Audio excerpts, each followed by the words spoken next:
Mga kapatid, sa araw pong ito ating narinig sa nabasang ebanghelyo ang kwento ng mabuting Samaritano. At may tatlo pong aral tayong pwedeng mapulot at matutunan dito sa kwento ng ating Panginoong Heso Kristo. The first one is, faith is not just only about knowing.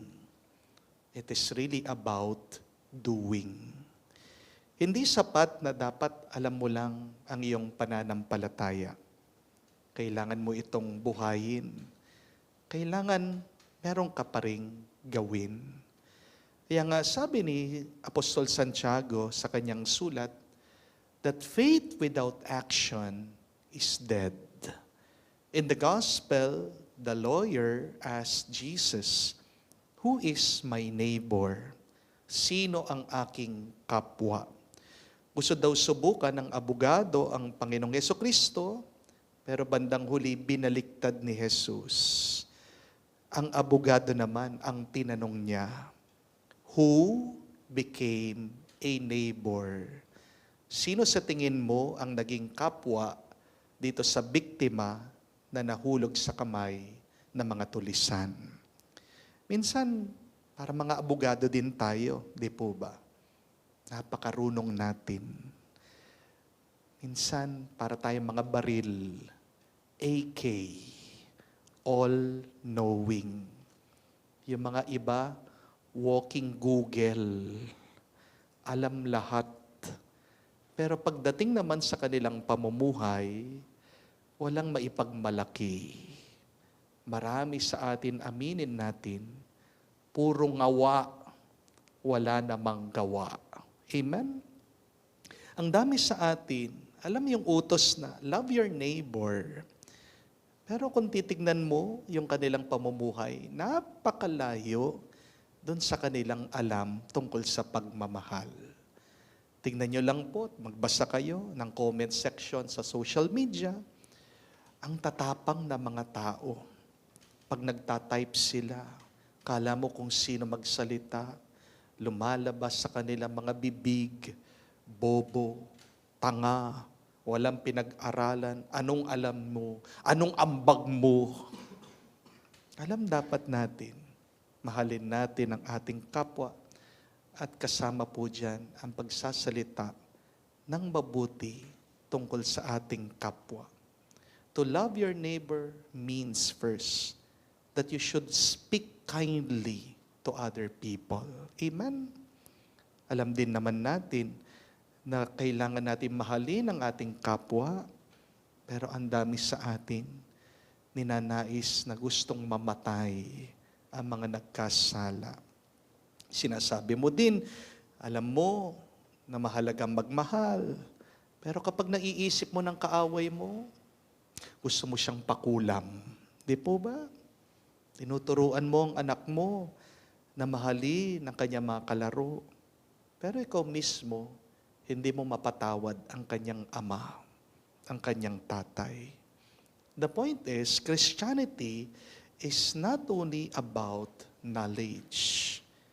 Christianity is really about action. And what kind of action? It is love in action.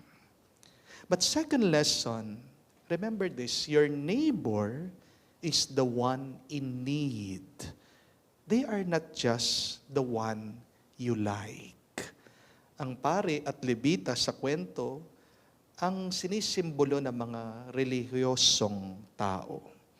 Pero, yan ang malungkot na kwento. Kung sino pang palasimba, kung sinong paladasal, kung sinong malapit sa simbahan o sa templo, sila pa ang walang malasakit. Sila pa ang walang puso sa kanilang kapwa. Iniwasan daw nila yung taong sugatan sa kwento.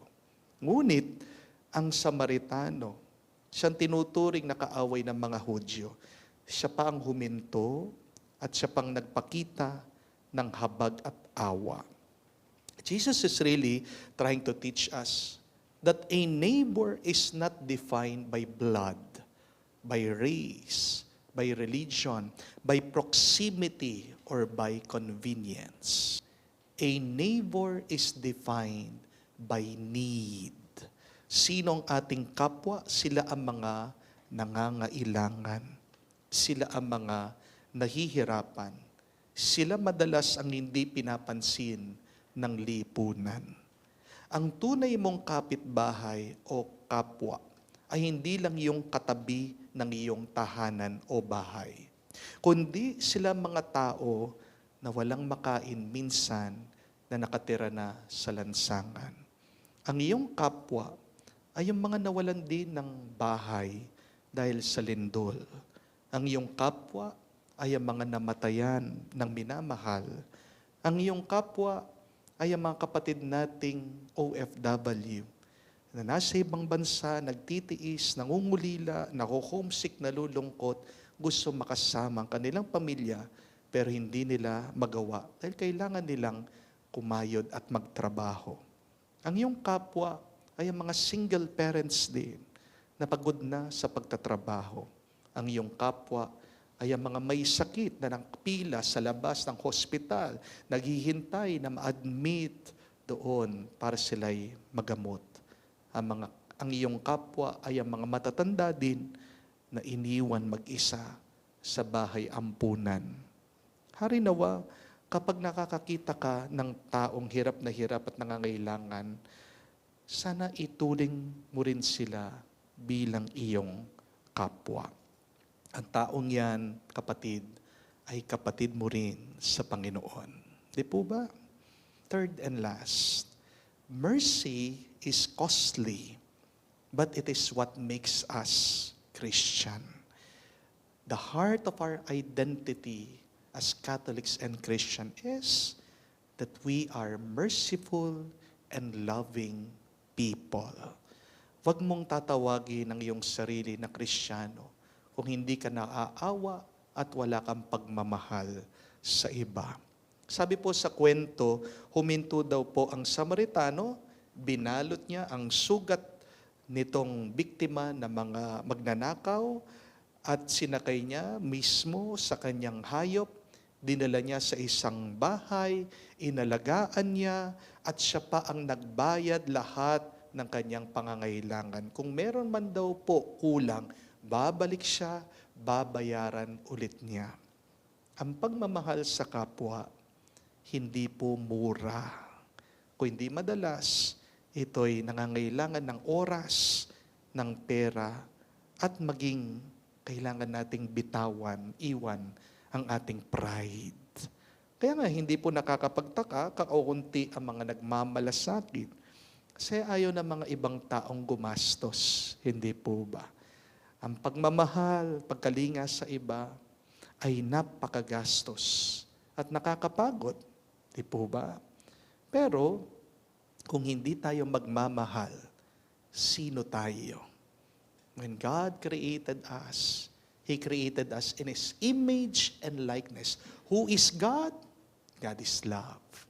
When we do not love, we do not become who we truly are. Yan na lang nga ang pinaka-puso ng ating karakter, ng ating pagkatao. Hindi mo pa magawa. Mga kapatid, harinawa, maging kamukha tayo nitong mabuting Samaritano.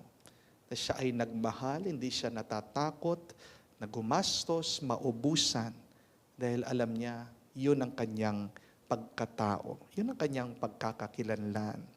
Hindi lang siya natatakan bilang Samaritano, pero siya'y naniniwala na siya'y isang anak ng Diyos.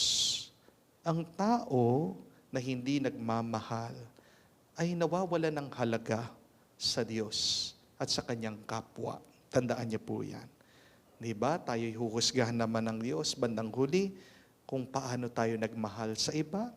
Ano ang tatanungin ng Diyos sa atin pag nakaharap natin siya? Sa huling araw, pinakain mo ba ang mga gutom? Binihisan mo ba ang mga hubad? Binigyan mo ba ng tubig ang mga nauuhaw? Binisita mo ba ang mga nakakulong at mga may sakit? Kaya tinapos ni Jesus ang kanyang talimhaga sa isang hamon. Humayo kayo at gawin ninyo ito sa iba. Go and do likewise.